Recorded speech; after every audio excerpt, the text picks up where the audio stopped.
Hello students, welcome back. Today we are going to discuss some more concepts from evolution. Evolution means unfolding. Evolution is a gradual change from simple to complex forms. So with the passage of time. So from time to time, when time is passes, how the gradual change is occurred from simple forms to complex forms that we will discuss under this evolution concept. Evolution is of two types. They are inorganic evolution and organic evolution. Inorganic evolution, the evolution of non-living beings is called as inorganic evolution, and organic evolution, the evolution of living beings is called organic evolution. The term organic evolution was given by Herbert Spencer. So let's see here the inorganic evolution, that part we are completed in previous two parts. That is, we widely discussed under this chemical evolution that is proposed by Oparin and Haldane theory. So under that, the life is originate from co-derivatives, that is aggregate protein molecules. From there, gradually life is originated in an anaerobic condition. So that part will comes under inorganic evolution. So from today onwards, we will discuss about organic evolution, that is evolution of living beings.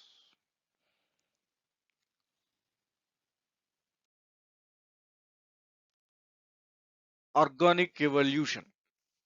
So here it is given the three ways for the description of this organic evolution. Number one, a slow, continuous and an irreversible process of change is called organic evolution. Number two, according to Darwin, the organic evolution is descent with modifications. Number three, the adaptations through generations is called organic evolution.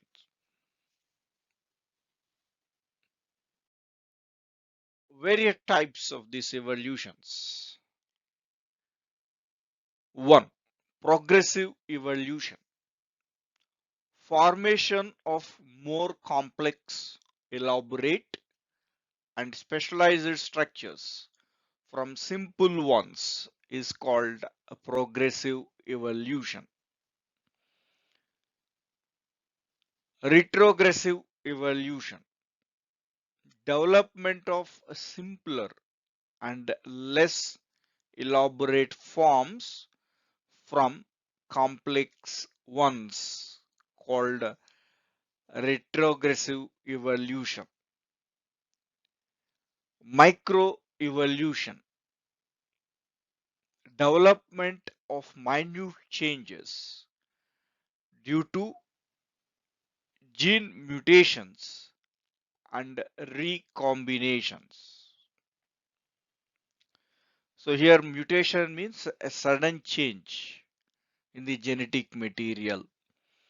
So that bring the minute changes that we will call as microevolution.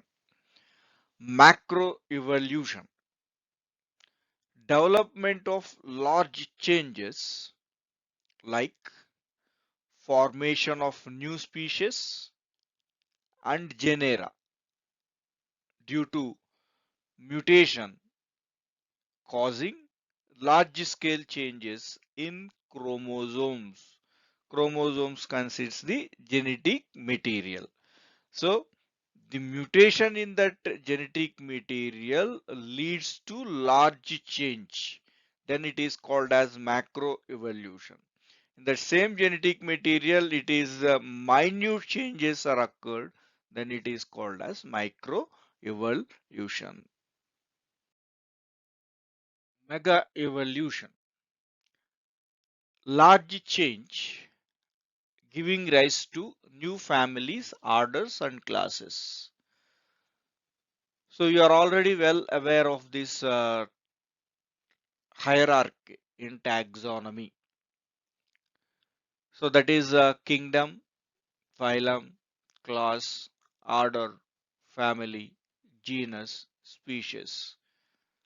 This is the order hierarchy in a taxonomy. That means the categories are arranged according to their similarities. So that if you see that kingdom, phylum if it is animal, division if it is a plant. So kingdom, division if it is plant, class, order, family, genus, and species. This is a descending order of that categories. In this, the least one is the species. So the least category having highest similarities. The highest category having least similarities. That is kingdom having least similarities when compared to the species. So now here, if evolution due to mutation occurred in the species level, rank or category, species level, is microevolution. If it is extended up to genus, then it is called as macroevolution. If the changes is occurred up to families, order, classes, and division, kingdom, in that all, then it is called as the mega evolution. So next step, that is parallel evolution, independent formation of similar traits by related groups of organisms. Convergent evolution, the formation of similar traits by related groups of organisms as wings in insects, birds, and bats. So in all these, wing is a similar structure. That means it is a structure in all these organisms, that is insects, birds, and bats. It is a common structure. And all these three are unrelated groups. Insects comes under invertebrates, arthropoda. Birds and bats are vertebrate, but birds or aves comes under class aves, whereas bats are comes under class mammals. Next type, divergent evolution, formation of different structures from a common ancestral form is called divergent evolution, and this is also called as adaptive radiation.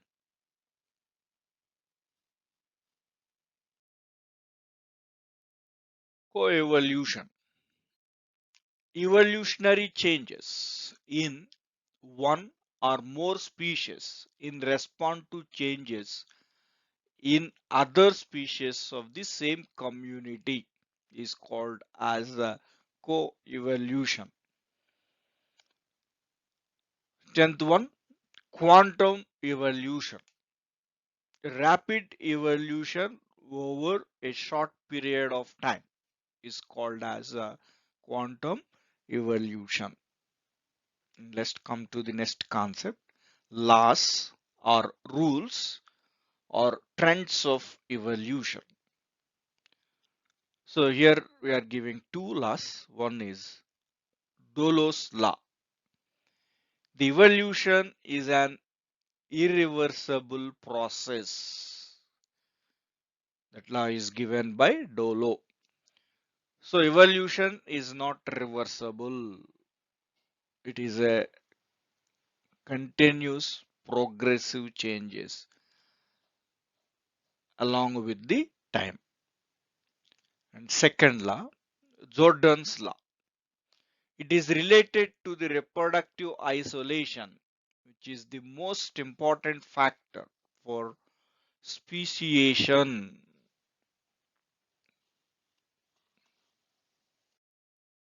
Here it is some terms which are most essential for this organic evolution. One is speciation is the first step of organic evolution.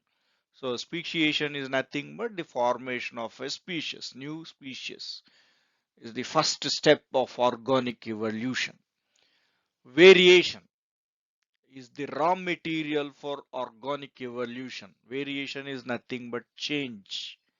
It is a material. So that change only we are studying under evolution, how that change is occurred from time to time and how they are developed, how complex they are developed that are due to this variation. Mutation is the force for organic evolution. So that variation is due to the sudden change in genetic material, that is mutation is leads to variation, and that variation is leads to the origin of new species, speciation. So that's why these three are the major things in the organic evolution. Speciation is the first step.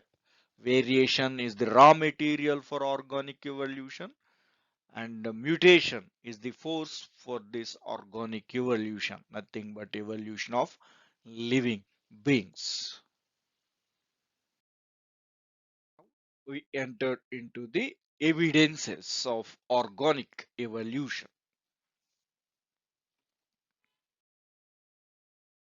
According to the theory of organic evolution, the life on Earth has undergone a series of changes over millions of years. The evidences supporting organic evolution are derived from number of fields of biology. Some of the evidences are given below. Morphological evidences, embryological evidences, paleontological evidences, biogeographical evidences, and molecular evidences. So let's start to discuss about each one. Evidences from morphology or comparative anatomy. Though organisms of different species and groups are quite different from each other, still they retain certain common features. Morphological evidences for evolution are derived from 1. Homologous and analogous organs, 2. Vestigial organs, 3. Atavism, 4.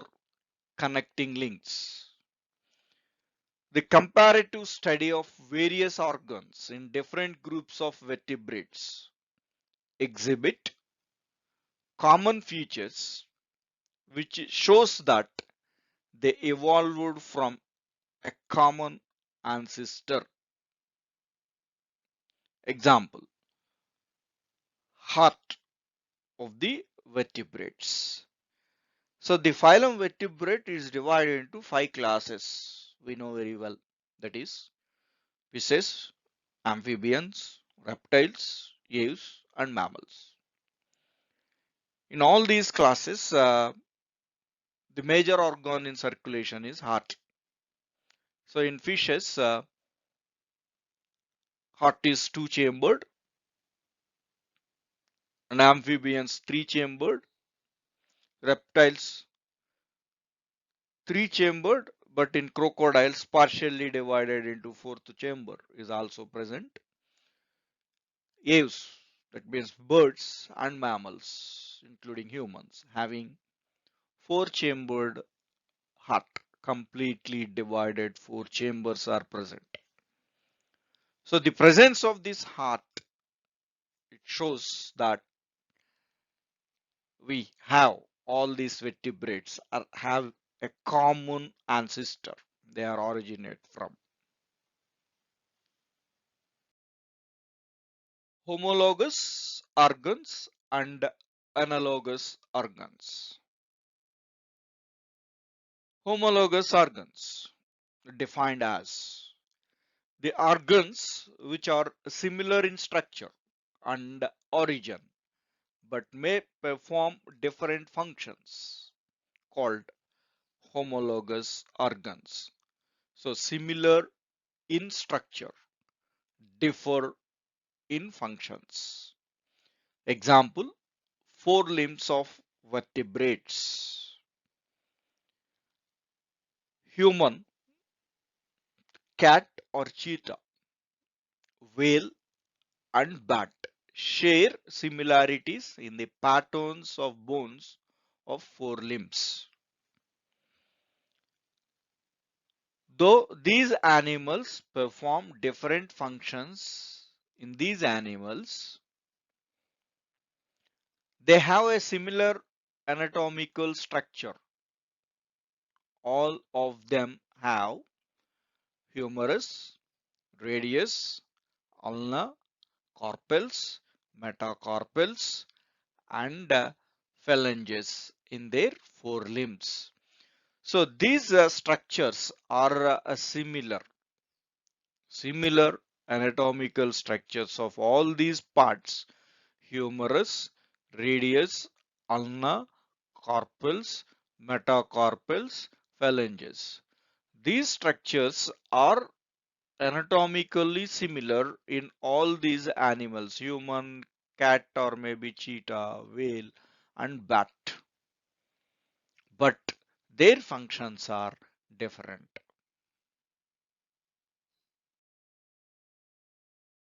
This homology indicates the common ancestry. Other examples of these homologous organs, that is glans penis of male and the clitoris of female. This one we are discussed under human reproduction. Flippers of whale and pedals of penguin. Wings of birds and wings of bat. Columella of a frog's ear and stapes of human ear. Thorns of bougainvillea and tendrils of cucurbits are the examples of homologous organs. So in this fifth example, thorns of bougainvillea and tendrils of cucurbita, here thorns were helpful for the defense. They are like spine-like structures, and tendrils or a thread-like structure helpful for support for climbing. But these thorns and tendrils both are originate from the same structure, that is axillary buds. Axillary buds are modified like a thorns in bougainvillea, and in cucurbits it is modified as a thread-like structure, tendrils in the cucurbits. So origin is axillary buds, same in both, but functions are different. One is helpful for defense and another one is helpful for the climbing. Such structures are called as the homologous. Divergent evolution. It is also called adaptive radiation.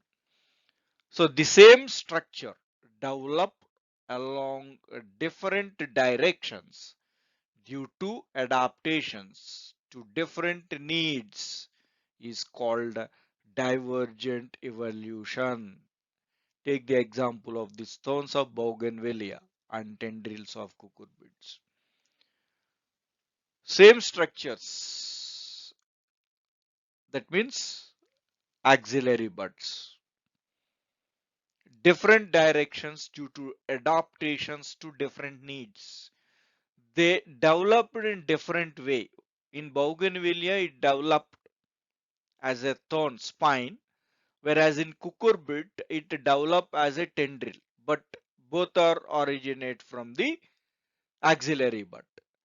But the direction of development is different because of their need. So in Bougainvillea, it need to protect themselves. That's why the axillary bud is modified as a spine or maybe thorn.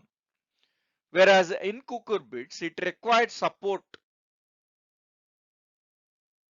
So that's why the axillary bud is developed as a tendril.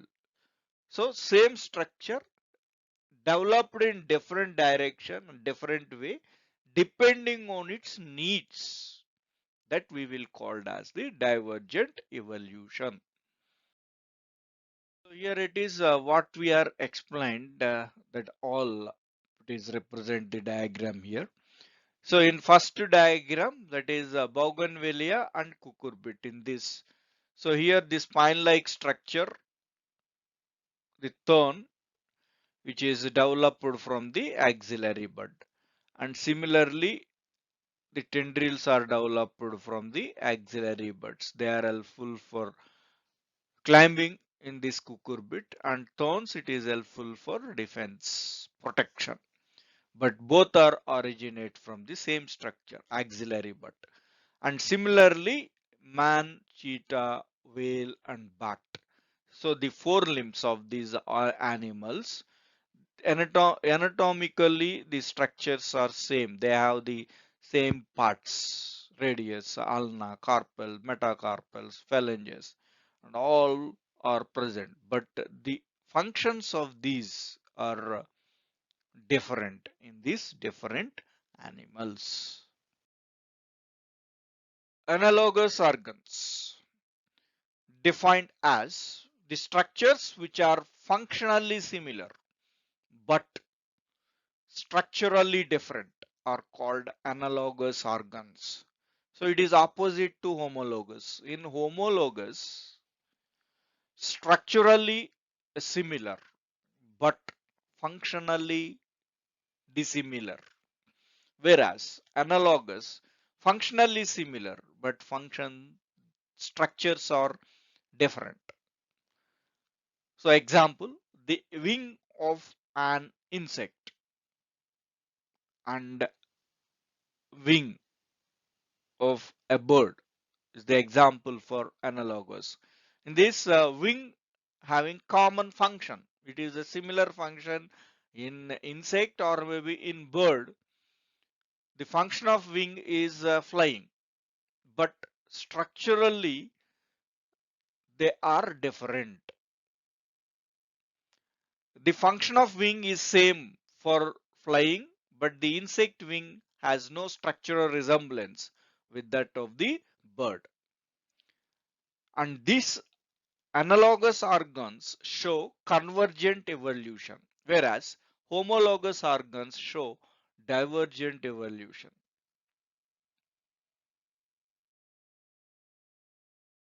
Convergent evolution, the different structures evolving for the same function. Examples: eye of the octopus and eye of mammals, the flippers of penguin and flippers of dolphins, sweet potato and potato. Here, the sweet potato is a root modification, and potato is modified stem. So one is stem, that is potato, and another one is root, that is sweet potato. But both are evolving for the same function, that is storage of food material. Fins of fishes and flippers of whale. So these are all the examples for they are all different in structures, but they are all performing the same function. Here the representation of the bat wing as well as bird wing. So in this These bones present in these wings are constructed in different pattern, but they are functionally similar, that is flying. Vestigial organs. Vestigial organs defined as it is any small degenerate or imperfectly developed organ which may have been functional in some ancestors are called vestigial organ. In human, there are more than 100 such vestigial organs which are functionless. The occurrence of vestigial organs in human or other animals provides evidences in the favor of organic evolution. Vestigial organs in humans. Cecum and vermiform appendix. In herbivorous animals, the cecum and vermiform appendix, both are parts of large intestine, is meant for cellulose digestion in herbivorous animals. Whereas in human, because cellulose cannot be digested, these structures have become functionless.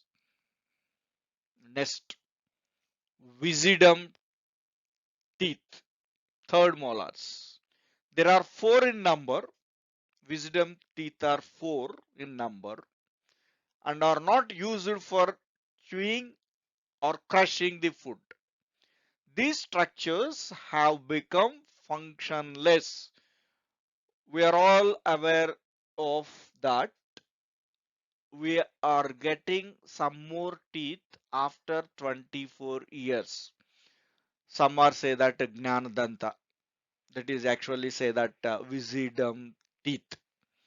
So that wisdom teeth, they are appear in later in our life because there is no use for chewing as well as crushing the food material. So functionless. That's why the later on of our life, that is after 25 years, this wisdom teeth are developed even though there is no use of that. Coccyx. Though the tail is absent, but tail vertebrae, four in number, but that four are fused to form a single bone that is called as coccyx. This word we will study in vertebral column. So last one, coccyx. Before that, sacral. Sacrum is formed by fusion of five bones, and coccyx it is a form. It is a single bone we will represent, but it is a bone of fused four bones together form a single coccyx. It is a tailbone. It is present in the human. Actually, there are four bones in the animals which are having the tail. That four bones are extended into the tail and they will give the support to that. Whereas, due to lack of the tail in human, that four bones are fused to form a single bone, but still it is present in our body. The presence of such vertebrae, cocci, indicates that human has evolved from a tailed ancestor. Nictitating membrane, Oplica semilunaris. It is a vestigial in human and does not cover the eyeball. Whereas it is present in amphibians and birds. It covers the eyeball. Body hair. They are not long in human but dense enough to provide insulation. So we have a hair on the body but it is not long, but it is dense enough to provide the insulation. So having that uh, dense hair on the body, all over the body, is also indicates that we are originate from organisms which have the body hair. Nipples in males. They are not used to feed the young ones. Nipples, nipple, that means we are studied the structure in mammary gland in human reproduction. So the mammary lactiferous ducts are opens out through nipples. Through that, the newly born child will suck the milk from the mother. So that nipples are not used to feed the young ones in males. The mammary glands are non-functional in males. Means they are existed, but they are non-functional in males. Another one, pinna, auricular muscles, ear pinna, external ear. Though the pinna is not movable in human, but pinna muscles, auricular muscles are present. So in some animals, for take this elephant. In elephant, the ear, the pinna is used. It is a very big pinna, and they are moving that pinna. But in animals, that pinna we cannot move. So the movement of pinna is regulated by auricular muscles. Even though that auricular muscles are present in our pinna, we cannot move. So the presence of these auricular muscles in pinna is the vestigial organ because functionless in human. Pars intermedia, the middle lobe of pituitary gland. So you may study it in first PUC, chemical coordination and integration. So pituitary gland having two lobes, that is anterior and posterior lobe. Anterior lobe produces growth hormone, prolactin, TSH, thyroid stimulating hormone, ACTH, adrenocorticotropic hormone, luteinizing hormone, LH, and follicle stimulating hormone. Six hormones are produced by anterior lobe, synthesize and produces. Whereas posterior lobe produce two hormones. We cannot say that produce or synthesize, stores two hormones, oxytocin and vasopressin. These two hormones are called as neural hormones because it is produced by hypothalamus and stored in posterior lobe. Whereas this middle lobe, pars intermedia, is absent or not functional in human. So it is present in some other organisms. In those organisms, this pars intermedia secrete a hormone called as melanocyte stimulating hormone. It regulates the melanin pigments. And another one, segmental muscles of abdomen. So these muscles are segmentally arranged on either side of vertebral column. But even though they are present either side of vertebral column, there is not function in human. And another vestigial organ, that is a panniculus carnosus. So these are the muscles, subcutaneous muscles. Subcutaneous means they are present under the skin. Subcutaneous muscles move skin in cattle and another animal. So you may observe that a buffalo or maybe cow, they shake entire skin on the body. They can move. But these muscles are present in the human being also under the skin. Panniculus carnosus. They are also present under the skin subcutaneously, but they are functionless in human being. We cannot move our entire skin on the body, but cattle can do. That is buffalo or maybe cow. If you observe, they shake entire skin.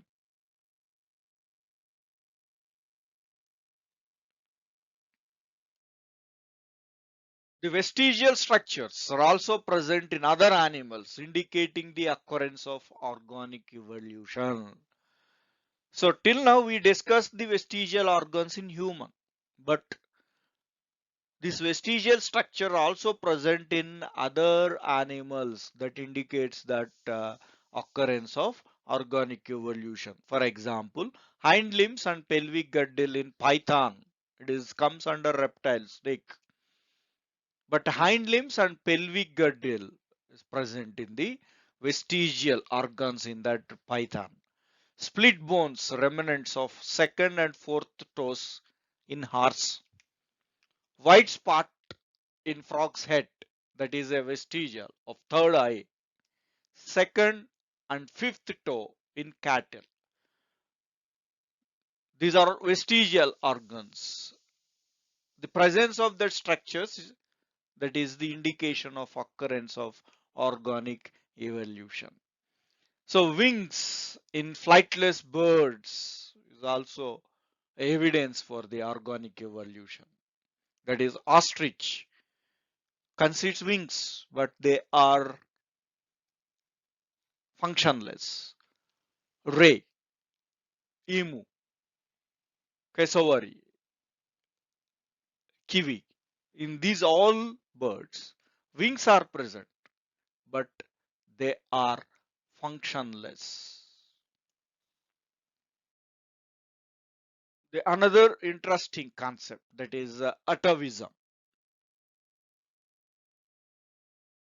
Atavism is defined as the phenomenon of sudden appearance of ancestral characters not from parents in young ones are called as the atavism. Sudden appearance of character. Generally in young ones characters are transferred or inherited from the parents. But in atavism it is defined as sudden appearance of characters which are not related to the parent, either of the parent. That phenomena is called as the atavism. Such structures are called as the atavistic structures. Examples: tail in newly born baby is a atavistic structure. That means atavism. And dense and long hairs on the body, it is also atavism, and the structures are called as the atavistic structure. And appearance of long canines. So generally the canines are long and very sharp in carnivorous animals. And presence of extra nipple in females. And functional auricular muscles. Auricular muscles are present in pinna. They become functional. That is atavism. Sudden appearance of that character. Generally, our parents as well as we are also having auricular muscles in pinna, but they are functionless. If suddenly they are functional, then it is called considered as atavism, sudden appearance of our ancestral character. Because such characters or structures are ancestral and not parental, they support organic evolution. Whatever we are discussed, they were examples. These examples or the characters or maybe structures of ancestral. They are not of our parents. So that's why it supports organic evolution. Connecting links. The animals which show the characteristics of two different groups and are either living or missing, indicating that higher group have evolved from the lower one through organic evolution are called connecting links. Connecting links support organic evolution. So in definition it is clear: animal which shows the characteristics of the two different groups, either from living group or maybe missing group. that indicates that in the two groups, higher group is evolved from lower group through organic evolution, that we will call as a connecting link. So examples, Euglena, it belongs to Protista, unicellular eukaryotic Protista kingdom, and forms the connecting link between plants and animals, because in that Protista, protozoan, it is an animal unicellular organisms, and Euglenoidae, it is one more class in that Protista. So that Euglena is acts as both. It can synthesize their own food material, and like animals, it do not have cell wall. Cell wall is absent in Euglena. So that's why it is considered as a connecting link between plants and animals. And second example, Proterospongia. So it is a protozoan and forms a connecting link between protozoa and porifera. Third example, Peripatus. It is an arthropoda and forms the connecting link between Annelida and Arthropoda. Presence of unjointed legs, nephridia, or annelidan characters. So here Arthropoda means jointed legs, having jointed legs. But in Peripatus, jointed legs are absent, and nephridia is the excretory organ. Nephridia is the excretory organ in annelidans. So that unjointed legs and nephridia are the annelidan characters. Presence of antenna for sensor and tracheal system of respiration are arthropodan characters. Fourth example, Neopilina. It is a segmented mollusca and is the connecting link between Annelida and mollusca. We are already said that segmented body is the characteristic of Annelida. So Neopilina is a connecting link between Annelida and mollusca. Fifth example, Belnoglossus. It is a hemichordate or non-chordate and is the connecting link between non-chordates, invertebrates, and chordates, vertebrates. Lungfishes or dipnoi fishes. Fishes have gills as well as lungs modified for respiration and form connecting link between fishes and amphibians. There are only three genera of lungfishes in the world. They are Protopterus, African lungfish, Lepidocerin, American lungfish, Neoceratodus, Australian lungfish. Only these three genera are alive in the world. Latimeria, a living fossil, also called as coelacanth fish, is a better connecting link than lungfishes, dipnoi fishes, between fishes and amphibians. And seventh and last example, Prototherians, egg-laying mammals. The mammals like Platypus, Ornithorhynchus form connecting link between reptiles and mammals. Thank you, students. We completed evidences from morphology. or comparative anatomy,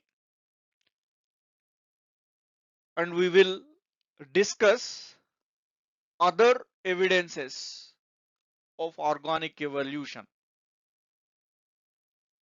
in the next part.